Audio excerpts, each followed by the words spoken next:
સ્વિમ્બન test કોનો છે? DC motor. સૌથી પહેલો પોઈન્ટ કે આ ટેસ્ટ ખાલી ને ખાલી શેના ઉપર પરફોર્મ થાય છે? તો કે ડીસી શન્ટ અને કમ્પાઉન્ડ મોટર. સિરીઝ મોટર ઉપર સ્વિમ્બન ટેસ્ટ પરફોર્મ થતો નથી. એનું એક રીઝન છે કે ભાઈ જે મોટરમાં ફ્લક્સની વેલ્યુ કોન્સ્ટન્ટ હોય, ફ્લક્સની વેલ્યુ કેવી હોય? કોન્સ્ટન્ટ. એ મશીનની અંદર જ તમે સ્વિમ્બન ટેસ્ટનો યુઝ કરી શકો. સિરીઝ મોટરમાં ફ્લક્સ કોન્સ્ટન્ટ રહેશે નહીં રહે. કેમ? કારણ કે સિરીઝમાં એલિમેન્ટ છે, જેટલો લોડ વધશે આર્મેચર કરંટ ચેન્જ થશે, ફિલ્ડ કરંટ ચેન્જ થશે, તો ફ્લક્સ પણ ચેન્જ થશે. એટલે સિરીઝ મોટરમાં સ્વિમ્બન ટેસ્ટ યુઝ થાય નહીં. સારું, આ ટેસ્ટ કરીએ છીએ શેના માટે? તો કે કોઈ પણ મશીનની એફિશિયન્સી શોધવા માટે કરીએ છીએ. શેના માટે કરીએ છીએ? એફિશિયન્સી શોધવા માટે, કે મશીન કેટલું એફિશિયન્ટ છે. બંને રીતે, એઝ અ જનરેટર અથવા એઝ અ મોટર. તમારી પાસે શન્ટ મશીન આવ્યું, તમે એનો સ્વિમ્બન ટેસ્ટ કર્યો, રીડિંગ લીધું, પછી તમે પોતે પ્રેડિક્ટ કરી શકશો કે આ મશીનને જનરેટર તરીકે વર્ક કરાવીશ ત્યારે એની એફિશિયન્સી કેટલી હશે, મોટર તરીકે વર્ક કરાવીશ ત્યારે એની એફિશિયન્સી કેટલી હશે. એ આપણે ઓલરેડી પ્રેડિક્ટ કરી શકીએ. પ્રેડિક્ટ કરવું એટલે શું થાય? પહેલેથી આપણે એડવાન્સમાં કહી શકીએ કે 3 એમ્પિયર ઉપર આની એફિશિયન્સી આટલી હશે, 6 એમ્પિયર ઉપર આટલી હશે. પ્રેડિક્ટ કરવું, કાલે ઇન્ડિયા મેચ જીતી જશે. એવી રીતે આમાં આપણે પહેલેથી કહી શકીએ કે જો હું મશીનને 6 એમ્પિયર આપીશ તો એની એફિશિયન્સી આટલા ટકા થશે. ત્રીજો ફાયદો શું છે કે આ ટેસ્ટ આપણે શેના ઉપર પરફોર્મ કરીએ છીએ?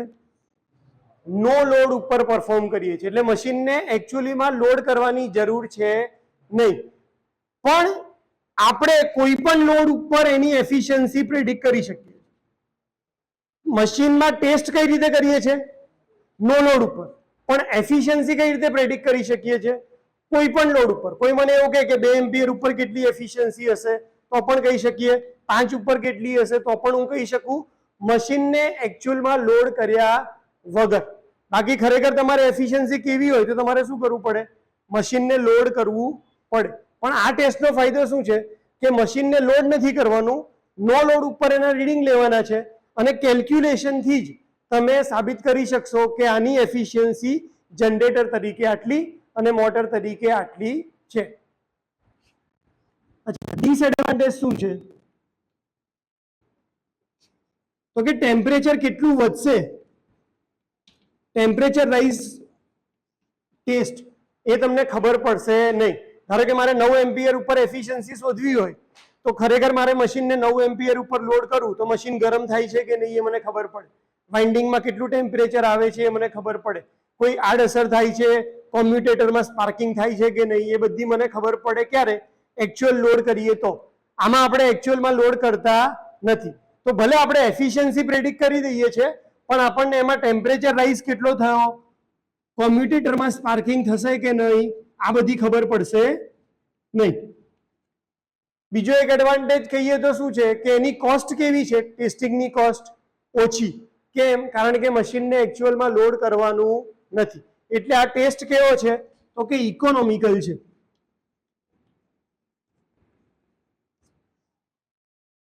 અત્યાર સુધી આપણે શું ડિસ્કસ કર્યું? એડવાન્ટેજ અને ડિસએડવાન્ટેજ અથવા લિમિટેશન. લિમિટેશન કહું તો કઈ લિમિટેશન આવે કે ખાલી કોના ઉપર ટેસ્ટ કરી શકાશે? શન્ટ અને કમ્પાઉન્ડ ઉપર જ ટેસ્ટ કરાય, સિરીઝ ઉપર કરાતો નથી. શેના માટે યુઝ થાય છે? તો કે એફિશિયન્સી શોધવા માટે યુઝ થાય. કોની એફિશિયન્સી? તો કે સેમ મશીનની એઝ અ જનરેટર અને એઝ અ મોટર. કઈ કન્ડિશનમાં થાય છે ટેસ્ટ?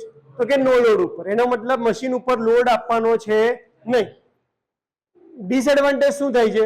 તો કે ટેમ્પરેચર રાઇઝની ઇફેક્ટ આપણને ખબર પડતી નથી. કોમ્યુટેશનની, એટલે કોમ્યુટેટર ઉપર સ્પાર્કિંગ થશે કે નહીં એ આપણને ખબર પડશે નહીં. અને બીજો એક એડવાન્ટેજ શું કર્યો કે કેવું છે? ઇકોનોમિકલ અને ઇઝી. કારણ કે તમારે લોડ કરવાનો છે નહીં. લોડ નથી કરવાનો એટલે કરંટની વેલ્યુ કેવી હશે? હંમેશા બહુ જ ઓછી.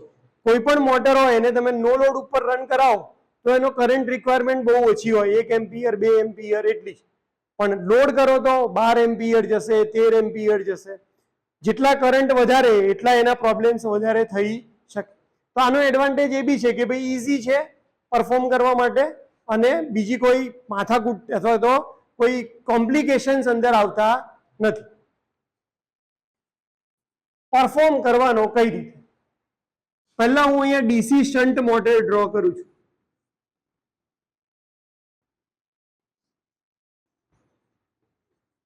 અહીંયા શું લખીશ? Plus SH minus SH, A plus A minus. અહીંયાથી આપણે શું આપી દેશું? Supply voltage V. આ અંદર જે કરંટ જાય છે એને કહેશું આઈ. અહીંયાથી જે વોલ્ટેજ આપીશું એને આપણે કહેશું વી. અહીંયા જે કરંટ એન્ટર થશે એને શું કહેશું? આઈ એ. અને આમાં જે કરંટ આવશે એને શું કહેશું?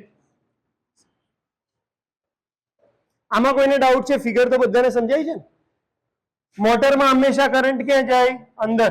જનરેટરમાંથી કરંટ ક્યાં જાય? બહાર નીકળે. મોટરને આપણે કેવી કન્ડિશનમાં ફરાઈ રહ્યા છે? નો લોડ. એટલે એના ઉપર કોઈ લોડ છે નહીં. મશીન ઉપર લોડ કોને કહેવાય? શાફ્ટ ઉપર કઈ બી બાંધી દો. ધારો કે શાફ્ટ ઉપર કન્વેયર બેલ્ટ લગાવી દો, અને કન્વેયર બેલ્ટ ઉપર તમે કોઈ વસ્તુ મૂકો છો તો એને શું કર્યું કહેવાય? મોટરને લોડ કરી કહેવાય. હું મશીનનો શાફ્ટ ફરે છે એને જોરથી દબાઈ રાખું છું તો એ શું થશે? મશીન ઉપર લોડ કર્યો કહેવાય. નો લોડ છે એનો મતલબ કે મશીનનો શાફ્ટ કેવો ફરે છે? એકલો ફર્યા કરે છે, એના ઉપર કોઈ લોડ છે નહીં. તો મશીનને કેટલા પાવરની જરૂર પડશે? ઇનપુટ પાવરની વેલ્યુ કેટલી હશે?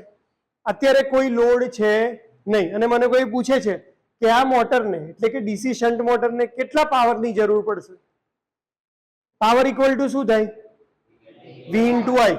આપણી પાસે આ વોલ્ટેજ છે, અહીંયા આ કરંટની વેલ્યુ છે, અને આ કરંટ કયો છે? આઈ. પણ ક્યારનો છે? નો લોડ વખતનો કરંટ છે. નો લોડ વખતનો કરંટ છે એટલે આપણે એને ઇન્ડિકેટ શેનાથી કરીએ છીએ? ઝીરો.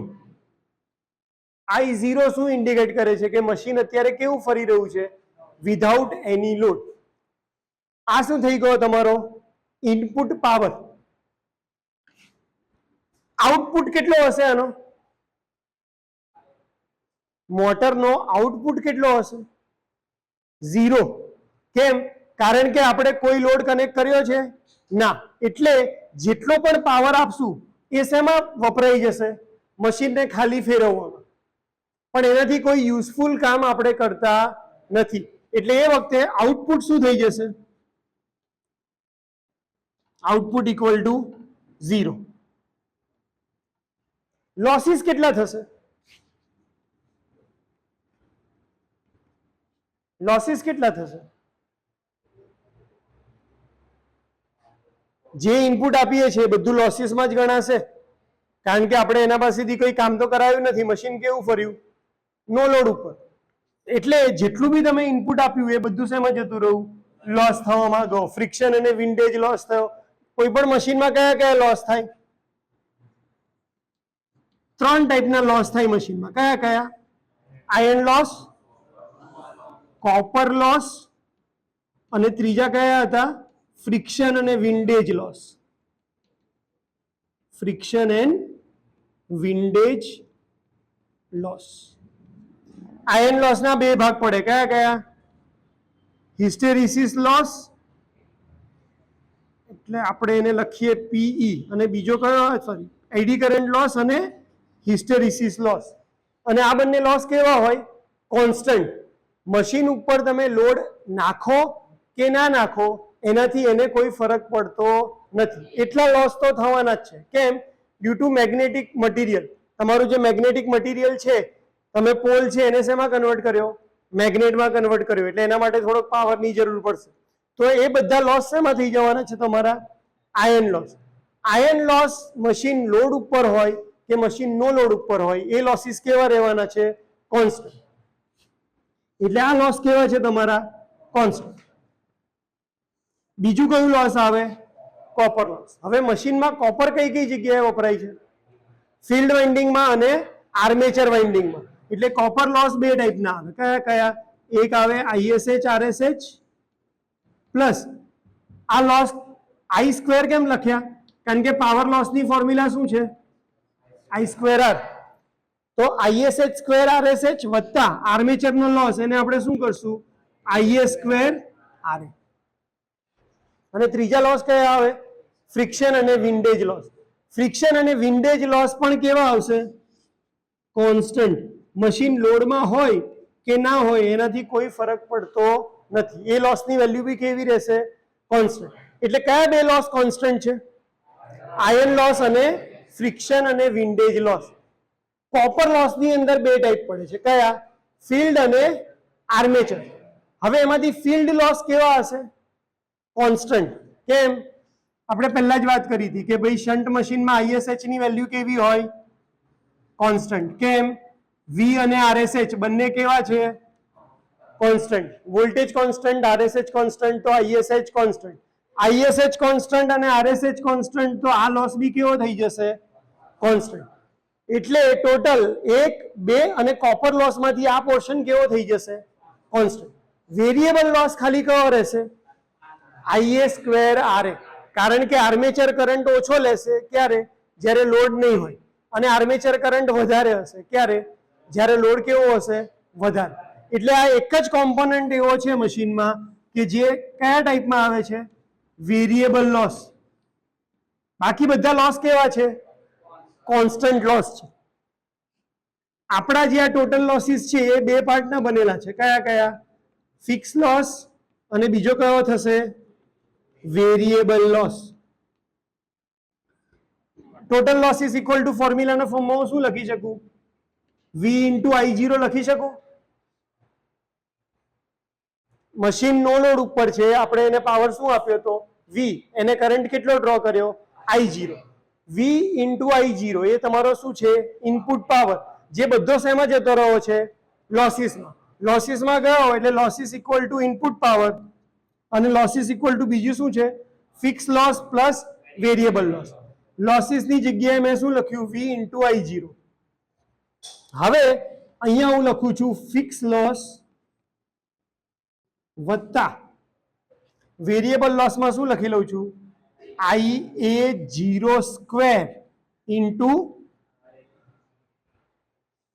જ્યારે નો લોડ પાવર છે ત્યારે આ આર્મેચરનો કરંટ બી કેવો હશે? આઈએ ઝીરો જ હશે એની વેલ્યુ. એટલે જો ટોટલ લોસમાંથી હું આઈએ જીરો સ્ક્વેર આરએ બાદ કરી દઉં તો મને કયા લોસીસ મળી જાય? આ આપણું સ્ટેપ 1 છે. કોનું? સ્વિમબર્ન ટેસ્ટનું. શું છે પહેલું કામ? કયા લોસ શોધવાના? ફિક્સ લોસીસ શોધવાના. ફિક્સ લોસ શોધો. કઈ રીતે ફિક્સ લોસ શોધતો? ફિક્સ લોસ કઈ રીતે શોધાય? કોણ કહેશે? ચાલો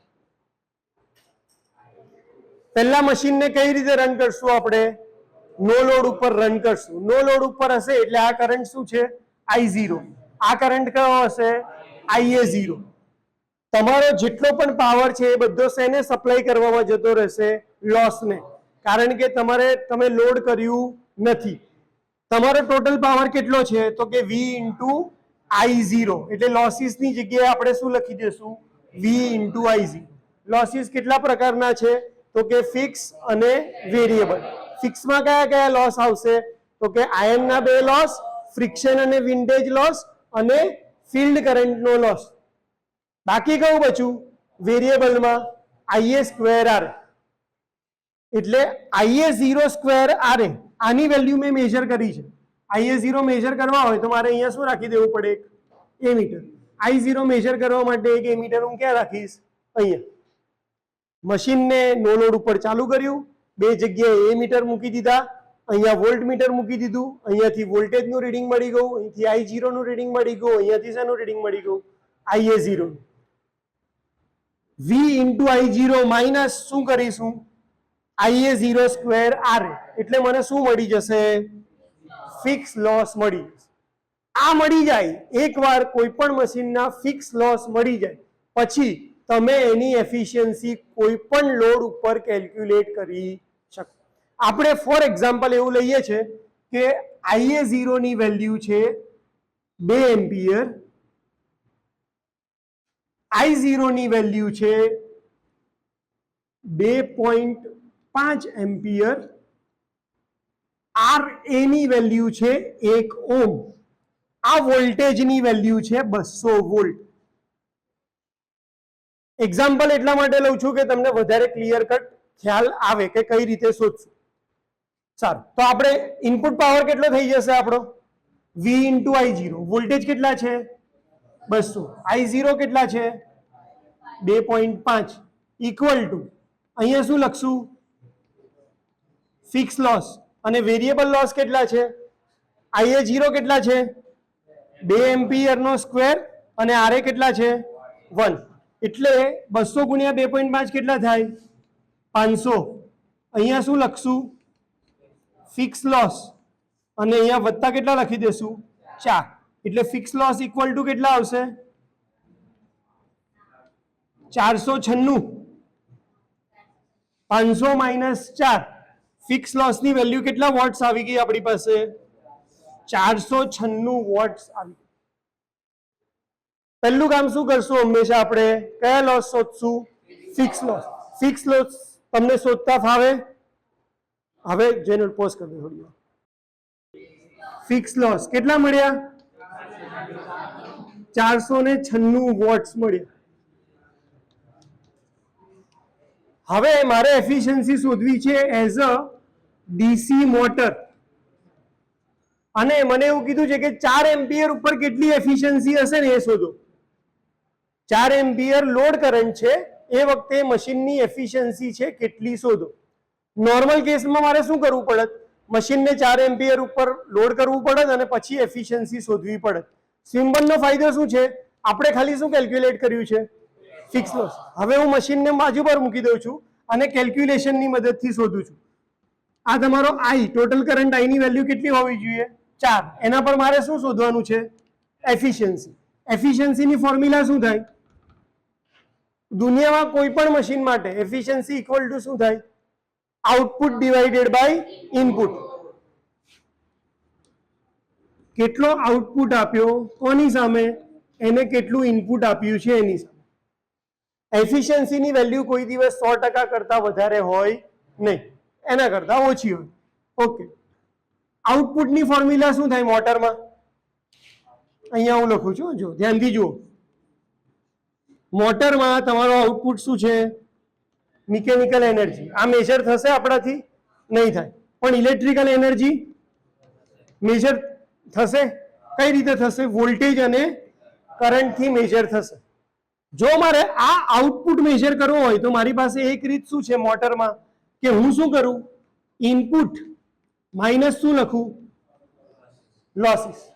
જે ઇનપુટ આપું છું એમાંથી લોસીસ બાદ કરી નાખું તો મને શું મળી જાય? આઉટપુટ મળી. એટલે અહીંયા મોટરમાં હું ફોર્મ્યુલા શું લખીશ? આઉટપુટની જગ્યાએ શું લખીશ? Input minus losses divided by. મોટરમાં ઇનપુટની વેલ્યુ કેટલી છે? ઇનપુટ કેટલા થાય? V into I. અહીંયા આપણને આપ્યો છે કેટલા એમ્પિયર છે? 4 એમ્પિયર. માઇનસ શું લખવાનું છે? લોસીસ. લોસીસ કયા કયા આવે? એક આવે ફિક્સ લોસ, બીજા કયા આવે? Variable loss. અને નીચે શું લખી દઈશ? ઇનપુટ. એટલે અહીંયા શું થશે? V into I. હવે એફિશિયન્સી ઇક્વલ ટુ અહીંયા લખીશ V into I minus fix loss આપણા કેટલા છે? 496. એટલે આ 496 એઝ ઇટ ઇઝ લખીશ, પ્લસ વેરિયેબલ લોસ કેટલા થશે? વેરિયેબલ લોસની આપણી ફોર્મ્યુલા શું હતી? IA square RA. IA square RA. એટલે મને શેની વેલ્યુ ખબર હોવી જોઈએ? IA. મને IA ની વેલ્યુ ખબર છે? નથી ખબર. મને શેની વેલ્યુ ખબર છે? I ની વેલ્યુ ખબર છે. સારું, પહેલા કેસમાં જો તમને યાદ હોય તો આપણે I કેટલા લીધા હતા? 2.5. IA કેટલા લીધા હતા? એટલે IA0 કેટલા લીધા હતા? 2 એમ્પિયર. મારી પાસે I છે, IA છે, તો હું ISH ની વેલ્યુ કેલ્ક્યુલેટ કરી શકું? ડાયાગ્રામ યાદ આવે છે? આ મોટર, આ તમારું શન્ટ જનરેટર, અહીંયાથી જાય એને શું કહેશું? I0. આ શું હતું? IA0. આ શું છે? ISH. I0 માંથી IA0 માઇનસ કરું, આ ટોટલ કરંટમાંથી આ બ્રાન્ચનો કરંટ માઇનસ કરું તો મને શું મળી જશે? ISH. તો ISH ની વેલ્યુ કેટલી થાય? હવે આ કોન્સ્ટન્ટ કરંટ આપણે વાત કરીએ છીએ ને કે કેમ કોન્સ્ટન્ટ ફ્લક્સ મશીન જ જોઈએ, તો ફાયદો શું છે કે ISH હંમેશા કેવો રહેવાનો છે? કોન્સ્ટન્ટ. લોડ હોય કે ના હોય, ISH ની વેલ્યુ કેટલી રહેશે? ISH. એટલે કે ટોટલ કરંટ ભલે 4 એમ્પિયર હોય પણ ISH કેટલો રહેશે? 0.5. આપણે હવે અહીંયા શું જોઈએ છે? વેરિયેબલ લોસ માટે IA જોઈએ છે. તો IA ની વેલ્યુ હું કઈ રીતે શોધીશ? IA ઇક્વલ ટુ શું થાય? I minus ISH. Total current I, એમાંથી આ ISH બાદ કરું તો મને શું મળી જાય? IA0 મળી જાય. I આપણો કેટલો છે જેના પર આપણે શોધવાની છે એફિશિયન્સી? 4 એમ્પિયર. ISH કેટલો છે? 0.5. તો હવે આપણને IA ની વેલ્યુ મળી ગઈ. કેટલી છે? 3.5 એમ્પિયર. એટલે અહીંયા 3.5 નો સ્ક્વેર. RA ની વેલ્યુ તો ચેન્જ નથી થવાની, કેટલી રહેવાની છે? 1 ની 1. એટલે હવે અહીંયા હું શું લખીશ? 3.5 નો સ્ક્વેર મલ્ટીપ્લાય બાય શું કરી દઈશ? 1. ખ્યાલ આવે છે? વેરિયેબલ લોસ ની જગ્યાએ મેં શું લખ્યું છે? IA square RA. IA કઈ રીતે કેલ્ક્યુલેટ કરશું? તો કે જે લોડ કરંટ આપણને આપ્યો હોય એમાંથી આપણે શું બાદ કરવાનું? ISH ની વેલ્યુ બાદ કરી દેવાનું. અને નીચે પાછું શું લખશું? V ઇન્ટુ, હવે આપણે બધી જ વેલ્યુ મૂકી દઈએ. વોલ્ટેજ કેટલા છે? 200. કરંટ કેટલો છે? 4. 496 માઇનસ 3.5 નો સ્ક્વેર, 35 નો સ્ક્વેર કેટલો આવે છે? 3.5 નો સ્ક્વેર કેટલો આવે છે? હા, 3.5 નો સ્ક્વેર 16 કરતા વધારે ના થાય યાર. 4 નો સ્ક્વેર 16 થાય. 12.25. 12.25 અને નીચે શું આવશે? 200 ગુણ્યા 4. એટલે એફિશિયન્સી ઇક્વલ ટુ શું આવશે? તો કે 800 માઇનસ 508.25 છેદમાં કેટલા આવશે? 800. કેટલી આવી એફિશિયન્સી?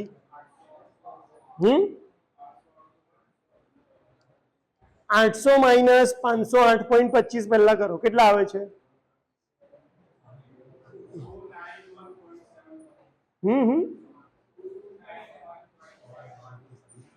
હાઉ 800 માઇનસ 508 કરને કેટલા આવે?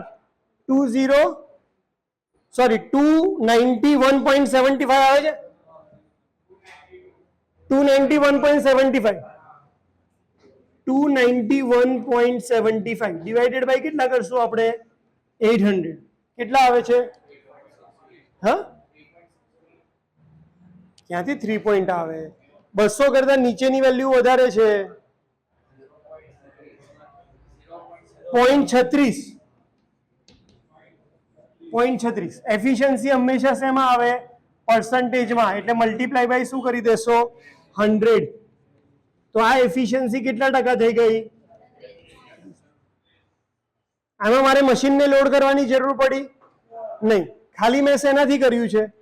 કેલ્ક્યુલેશનની મદદથી આપણે કોઈ પણ લોડ ઉપર એની એફિશિયન્સી પ્રેડિક્ટ કરી શકીએ. ફરીથી એકવાર જોઈ લો. મોટર એટલે શું છે? Output upon input. મોટરનો આઉટપુટ મિકેનિકલ એનર્જી હોય એ મેજર થાય નહીં, એટલે આપણે બીજી રીત કરી. કઈ? Input minus losses upon input. Output એટલે શું થાય? એટલે સોરી, ઇનપુટ એટલે શું? V into I. લોસીસ કયા છે? Fix plus variable divided by VI. VI minus fix લોસની વેલ્યુ આપણે જે શોધી એ લખી. વેરિયેબલ લોસીસ એટલે શું થાય? IA square R. IA ની વેલ્યુ ક્યાંથી મળશે? તો કે જે લોડ ઉપર શોધવું હોય માઇનસ 0.5 કરી દો, માઇનસ શન્ટ કરંટ કરી દો. કેમ માઇનસ કર્યું? કારણ કે શું છે આ? મોટર છે. જનરેટર હોત તો આ જ ફોર્મ્યુલા શું થઈ જવાની છે? પ્લસ. એ ફિગર સાથે આપણે કરીએ ત્યારે પાછી વાત કરીએ. એટલે અહીંયા વીઆઈ માઇનસ આખા બ્રેકેટમાં શું કર્યું? 496 વેલ્યુ મૂકી દીધી અને સિમ્પ્લિફાઈ કરીને કેલ્ક્યુલેશન કર્યું. છેલ્લે જે પણ વેલ્યુ આવશે પોઈન્ટમાં એની સાથે 100 વડે મલ્ટીપ્લાય કરશો તો તમને પર્સન્ટેજમાં એફિશિયન્સી મળી જશે. આ શેના માટે કર્યું આપણે એફિશિયન્સી એઝ અ મોટર? હવે મારે જનરેટર તરીકે સેમ વસ્તુની એફિશિયન્સી શોધવી છે. આ લખાઈ ગયું છે કે બાકી છે? બાકી. પહેલા લખી નાખો, પોઝ કરી દે. છે એઝ અ એફિશિયન્સી શોધવાની છે એઝ અ જનરેટર. કેટલા એમ્પિયર ઉપર? 4 એમ્પિયર. એફિશિયન્સીની ફોર્મ્યુલા શું છે? Output upon input into 100.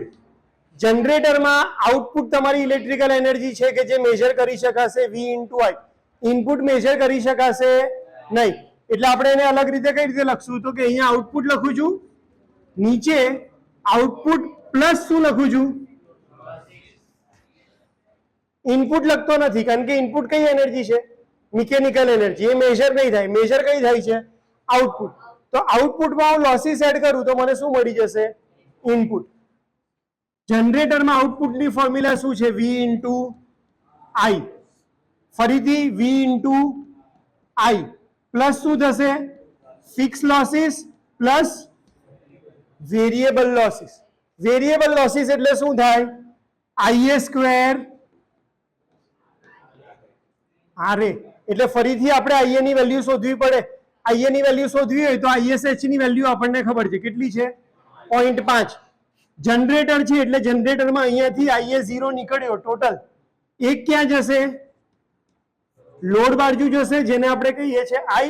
એક ક્યાં જશે? ISH માં. આ જે I નીકળ્યો એ કેટલા એમ્પિયર છે? 4 એમ્પિયર. અહીંયા જે ISH ગયો એ કેટલા એમ્પિયર છે? 0.5. અહીંયાથી નીકળીને 4, અહીંયાથી નીકળીને 0.5, તો ટોટલ IA કેટલો થશે? 4.5. મોટરમાં એ વસ્તુ શું કરતા હતા આપણે? માઇનસ. જનરેટરમાં એ શું થશે? પ્લસ. એટલે હવે IA ની વેલ્યુ કેટલી થઈ જશે?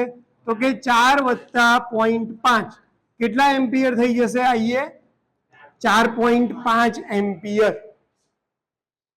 સેમ વસ્તુ આપણે હવે અહીંયા લાગુ પાડી દઈએ તો VI ની ફોર્મ્યુલા લઈએ. V equal to 200, I equal to 4. અહીંયા 200 ઇન્ટુ 4 પ્લસ ફિક્સ લોસીસ કેટલા હતા? 496 અને વેરિયેબલ લોસ કેટલા છે? IA નો સ્ક્વેર એટલે કે 4.5 નો સ્ક્વેર અને RA કેટલા છે? 1. એટલે અહીંયા શું આવશે? અચ્છા, છેલ્લે મલ્ટીપ્લાય બાય 100 ભૂલવાનું નહીં. 800 divided by 800 plus 496 plus 4.5 no square કેટલા થાય છે? 20.25. એટલે આ કેટલા થઈ જશે? 800 ભાગ્યા 800 ને 500 1300 એટલે 1296. 1296 અને 20 એટલે 1316.25.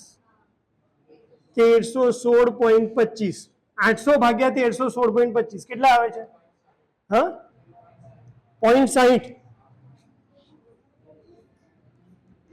0.60 ગુણ્યા 100 કરીએ તો એફિશિયન્સી કેટલી આવી ગઈ? 60%. તો જનરેટર તરીકે આ મશીનને વાપરશું તો આપણને એફિશિયન્સી કેટલી મળવાની છે? 60. મોટર તરીકે વાપરીશું તો 36%. આમાં ક્યાંય આપણે મશીનને જનરેટર કે મોટર બનાવવું પડ્યું? ના. ક્યાંય મશીનને લોડ કરવું પડ્યું 4 એમ્પિયર ઉપર? ના. જસ્ટ સિમ્પલી આ ફિક્સ અને વેરિયેબલ લોસના કન્સેપ્ટનો યુઝ કરી અને આપણે એફિશિયન્સી પ્રેડિક્ટ કરી શક્યા. તો ખાસ તમને આ ડાયાગ્રામ જેટલા પરફેક્ટ યાદ હશે તો એ રીતે તમને IA ની વેલ્યુ શોધવાની ઈઝી પડી જશે. એટલે સ્વિમ્બન ટેસ્ટને જો 3 સ્ટેપમાં કહીએ તો પહેલું સ્ટેપ શું આવશે? ફિક્સ લોસ શોધવાનું. બીજું સ્ટેપ શું હશે? કોની વેલ્યુ શોધવાની? IA ની વેલ્યુ શોધવાની. જનરેટર હશે તો ISH પ્લસ I. મોટર હશે તો I માઇનસ ISH. ત્રીજું સ્ટેપ શું આવશે? તો કે વેરિયેબલ લોસ શોધો. કયો લોસ શોધો? વેરિયેબલ. અને વેરિયેબલ લોસ ખબર પડી ગઈ પછી તમને એફિશિયન્સી મળી જવાની છે. તો આમાં કોઈ ડાઉટ છે? સિમ્બન ટેસ્ટ ઇમ્પોર્ટન્ટ છે સમજવા માટે બી એક્ઝામ પોઈન્ટ ઓફ વ્યૂ, અને ટેકનિકલ નોલેજ માટે પણ આ સારો એક્ઝામ્પલ ગણાય. એટલે તમને એક્ઝામ્પલ સાથે દિમાગમાં ક્લિયર હોવું જોઈએ. કોઈ ડાઉટ છે? લખી નાખો.